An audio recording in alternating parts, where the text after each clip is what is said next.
Hey man, welcome back to the Golden Goose DFS show, man. I am your host, Chandler Blakely, aka Goose, man. Here today bringing you another edition of my starting five on DraftKings and FanDuel, alright? But before we get into that, man, y'all know we got the lineup review from last night, man. Man, it was an abysmal night, man. Definitely a losing night for me. My strategy didn't come through, man. I got pulled up the best I had with the updated starting five yesterday. You see it right here, man. No cash. It's at 252s. A little time left in the last game, man, as they in and out, but did not go the way I planned, man. If you saw the updated starting five, man, you know it was James Harden, Tim Hardaway Jr., Anthony Edwards, Robert Williams, and Michael Porter Jr., man, was my updated starting five. And let's get into it, my strategy on this, all right? Tonight's slate, man, went exactly how I thought it would go. I figured it would be the majority stars and scrubs build. And the best lineups are going to be the one who gets the value plays right, man. So that being said, man, just thinking the slate was going to go like that, I wanted to have a starting five that allowed me to get enough value in there that I could at least get two superstars to keep up with the stars and scrubs bill, all right? So I wanted to do that. I didn't want to go all the way down to the scrubs, man. I wasn't comfortable with any of the value plays for real. I knew the Norman Powell, Willie Cauley-Stein, I knew that could go anyway, man. Who knew how that was going to go? I felt like the Dennis Smith Jr. and Saban Lee, I didn't know how that was going to go coming off of last night, man. So I wanted to kind of go some middling players, mid-value who projected well, man, and I felt would be more secure in their minutes, man. So that's how I came up with Anthony Edwards and Michael Porter Jr., man. I knew just going those two guys, man, that would get me very different from the field. As you can see in the ownership right here, Michael Porter Jr. coming in at a rounded up 4%, and Anthony Edwards is rounded down as 4% as well, man. I knew going to the older guys, both of those guys right there were projecting at about 6x, and they were in great matchups, man. Both of them in up-pace matchups. Y'all know I look for the up-pace matchups, man. And Anthony Edwards going against the Bucks here, and Michael Porter Jr. going against the Trailblazers. So I thought it was good game environments for them to see their ceiling performance and get over that 6x value, close to that 6x value they was projecting for. All right. That didn't work out, man. Anthony Edwards was just blah. We knew it was a risk play, man. I told you guys in the video yesterday, man, it's all going to come down to shooting, man. And as you can see, he only gave us 9 real-life points, man. So didn't shoot the ball well today. Didn't give us enough scoring to really return a nice value on his 5,800 price tag, all right? Michael Porter Jr. kind of the same thing, man. He's at 30 right now. The game is just about over, so he may get a rebound or something, finish with 31, 32, hit a shot or something. But it's not nothing that's gonna put us over the top for the night, man. But like I said, going Michael Porter Jr., I liked the matchup, up-pace matchup against Portland, a porous defense. Like I said, I knew he was going to be coming under on, but he was projecting still well. He got right near his projection. He just didn't go over, man, get us that ceiling performance, all right? Now, my center play on the update stuff, I was Robert Williams. Here's why I went Robert Williams, man. I knew a lot of people were going to the Powell and Willie Cauley-Stein value, right? This was my pivot from those two plays. Like I said, I felt like those two guys who knew how they were going to go. They showed like pretty much like an even split last night, man. I had no confidence in either one of their productions. So, that being said, I decided to go Robert Williams by paying up a little bit, a guy who wasn't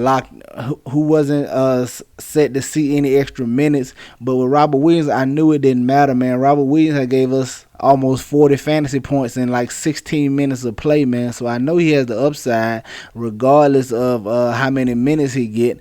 And if anything went wrong, like Tristan Thompson getting in foul trouble or something like that, we knew it was a chance he could see a boost in minutes, man. So we went Robert Williams, but hey, that was the wrong play, man. He didn't do anything for us. But guess what? If you went Dwight Powell and Willie Cauley-Stein, that was the wrong play as well, as those guys didn't do anything. So that's why you pivot from cheap chalk like that, man, and because all of it is a risk, man. So I felt like I said, and I felt Robert Williams had the higher upside than both of those guys. So I was like, if I'm taking a risk here anyway, I might as well go Robert Williams. So that's why I decided to get him. As you see, he came in at 6.3%, man.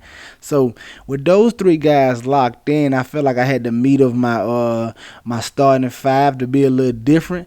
So I didn't mind getting to the chalk. I actually wanted to get to some chalk after, because like I said, with these three, Edwards, Williams, and Porter, I knew I was going to be way different. So I wanted to bring it back in with a little bit of chalk. So that's how I went James Harden right here. He was the highest projected scorer on the slate. As you can see, he gave you 71. Nice performance for him, man. I knew he was gonna be chalky. As you see him at 43% right here, pretty much rounded up. So I was confident in James Harden. I didn't mind being a part of this chalk. All right. Then coming in at shooting guard, same thing, man. Tim Hardaway Jr., man. This is a spot I think we just got unlucky in, man. We was expecting him to see the push 30 minutes, man. He only saw 25. And his rotation was hampered in the first half when he was playing good, man. Most of his points came in the first half, man. He got a little scoring streak going, but he picked up 3 quick fouls, man. Only played like 9 minutes the first half, so I think we just got unlucky right here. He still saw like 25 minutes. Like I said, we thought it'd be more. We thought it'd be a little closer to 30. As he's just a scorer as well, man. He gave us 21, man. It didn't kill you, especially at 38% ownership, man. It just didn't set you apart from the field, especially being that he was chalk. So that's how we came up with the starting five, man. Like I said, we knew we was different with Edwards, Williams, and Porter Jr. play. So we tried to ring it back in and get a little closer to the field with the Harden and Hardaway Jr. and James Harden playing, right? Finishing out my lineup, man. Like I said, I knew it was going to be a stars and scrub build, man. And it pretty much was tonight. You could have picked any superstar, as they all pretty much did enough for you. Nobody went super crazy. Harden was pretty much the best, the highest scoring superstar. My second superstar I chose to go was Dame Lillard, because I knew he wasn't getting any ownership as well. As you can see right here, he coming in at 8% ownership, man. Likely to match up against Denver. We knew he was going to have to perform if Portland was going to stay in this game, and especially if they planned on winning it. So he gave us 54, man. Nothing too crazy, just okay for this price tag, man. It needed somebody like Giannis or something like that. All right, rounding it out at the rounding my lineup out at the power forward right here, I went Johnson, man. Once we got the word, once I saw the starting lineup and seen it was him and Powell starting down low, I figured I knew everybody was on Powell and Willie Cauley-Stein. Me just wanting to get a piece of that value over there because it could come from anybody. That what landed me on Johnson right here, and he was at 3,000, so that salary saving allowed me to fit Lillard in here. So that's why I went Johnson right here. As you see, he's solid performance at the minimum, man. 20 fantasy points. Can't be mad at that. He outperformed Powell and Willie Cauley-Stein. So I got what I wanted from him, got what I needed from him. Right? And then rounding it out, man. Mad at myself here, man. Should have been Rashawn Holmes, but getting Lillard in there didn't quite free up the money for me. I probably should have still put Holmes in here and probably went down to maybe Trey or something right here for Lillard, because I was on Holmes all day, man. I knew he was going to push closer to 30 minutes, but just leading into it, man, seeing DeAndre Jordan was starting. I know that was a good spot for him against the Kings, and he just did okay, man. Nothing to write home about, man. So there you see it, man. The contest just finished up, man. Finished with 260, man. That was just my thought process on yesterday's slate, man. My strategy. Didn't work out, but that's what you kind of have to do, guys. Like I said, especially when you hand building, you're not putting in 150 lineups. When you build your lineups, man, you want to have some type of strategy how you want to attack the slate. And when your strategy works out right, it's gonna propel you to the top of leaderboards. All right. That being said, man, lineup review done, man. Let's go take a look at tomorrow, see what I got cooking for y'all. But before we do, man, please hit the subscribe button, hit the like button for your boy, man. It goes a long way. It's greatly appreciated, man, all right? Coming in tomorrow, man, on DraftKings, open it up at the top.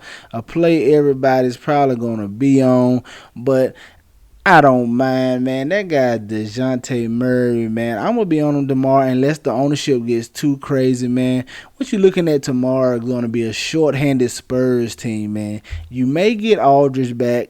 Maybe that's still up in there. We'll see. That might affect me going Murray here as well, too, as Aldridge is going to take some usage.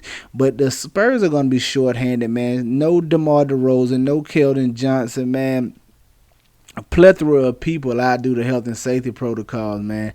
But DeJounte Murray is starting with no DeRozan and possibly no LaMarcus Aldridge, man. He should see all the usage he want. Increases the shot attempts, man. He's already a peripheral guy, a guy who does everything. Assists, rebounds, steals, man. I'm loving DeJounte Murray, especially at this 7,400 price tag right now, man.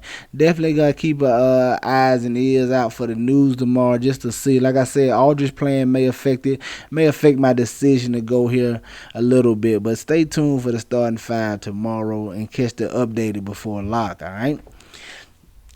Man, shooting guard, staying in the game right there, man. Going Lonnie Walker, man. The price is too cheap. He should see 30 plus minutes, man. Like I said, they don't have a lot of bodies over here in San Antonio tomorrow. So anybody that's playing should be in line to see good minutes, man. And if you a regular rotation guy, you should be well at 30 plus, man. Especially if the game stays close, all right? So I want to look at Lonnie Walker, man. He's another guy. I'm just expecting him to fall into some. He's not like no super sleeper. Like he could have a big upside. He got that possibility if his shot is falling. We hoping that's what happens, man. Is he should get a few more shots with no DeRozan as well, and possibly no Aldridge, man. And then just hope he can fall into some assists, some rebounds and steals or something, man. Give us a nice return at this 3,700. We don't need much from him at this price tag, man. So I'm expecting a nice game out of Lonnie Walker tomorrow. All right. Coming in at small forward, man, a guy I want to look at, man, going against Atlanta, Mr. Jaylen Brown, my guy, man. Like this matchup against the Hawks, going to be an up-paced game for the Celtics, man. And even though they played tonight, man, I know they're going to come out guns blazing. If the Celtics is riding a losing streak, man, they going to look to get off the snide tomorrow against the Hawks, man. I expect them to come out guns a-blazing, playing hard, man. I'm going to like into some Jaylen Brown in this matchup against the Atlanta Hawks here, all right? Coming in at power forward, man. Another little early value play I got my eye on. Now, this Miles Bridges play is contingent on Gordon Hayward being out. We know he's questionable right now. He hurt his hand last game out. So, if he sits, man, I'm going to be expecting Miles Bridges to move into the starting lineup and approach 30 minutes, man. If that's the case, I'm going to like Miles Bridges, especially at this 4,700 price tag, man. You know, he's just a guy he doesn't really look for his own shot, man. Guys like Melo and things like that have to create for him in transition, pick and rolls at the cup, man. Things of that nature. He's not going to really look for his own shot. But that being said, we know he can fall into some rebounds and a couple assists maybe and a few steals if he's lucky in this matchup against the Phoenix Suns. But at 4,700, man, he's another guy who doesn't have to give us much, and we expect him to see 30 minutes, man. He's an okay fantasy point producer per minute, man. I'm gonna like him in this matchup against the Suns. But like I said, keep the eye out for that Gordon Hayward news, man. If Gordon Hayward plays, it's gonna change this play right here, all right? And coming in at center, man, my favorite play right now, man, Jared Allen, man, going against the Houston Rockets with no Boogie Cousins, man.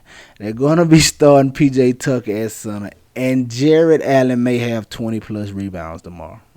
He may have 20 plus. They don't have a body to throw at him, man. There's no height over there on that Houston Rockets side, man. He should be able to get all the rebounds he wants. It could be a big double-double, man. Jared Allen's been performing very solid. He put up another solid performance tonight, man, against the Pistons. I think they played. Yeah, he gave us a solid performance tonight, man. I'm looking for him again tomorrow, man. Like I said, the Houston Rockets don't have a body to throw at him, man. He could very well have 20 plus rebounds tomorrow and give you a big double. I like going to Jared Allen in this spot. All right, there you have it, man. My starting five for DraftKings today, man. DeJounte Murray, Lonnie Walker, Jaylen Brown, Miles Bridges, and Jared Allen. Alright, now let's go take a look at FanDuel. And while we doing that, man, if you haven't hit the like button yet, what are you doing? Move that mouse down there and click it for your boy, man. Alright, it's greatly appreciated, man. All the likes are wanted and needed. Alright, coming in on FanDuel, man, the guy I want to take a look at the top, man, Mike Conley, man. Going against this Lakers team at 5,600, I think he is way too cheap, man. He's working his way back towards 30 minutes as he continues to get himself back in the offensive rotation over here from the Jazz, coming back from injury, man. I like him at this 5,600 price tag in this matchup against the Lakers, man.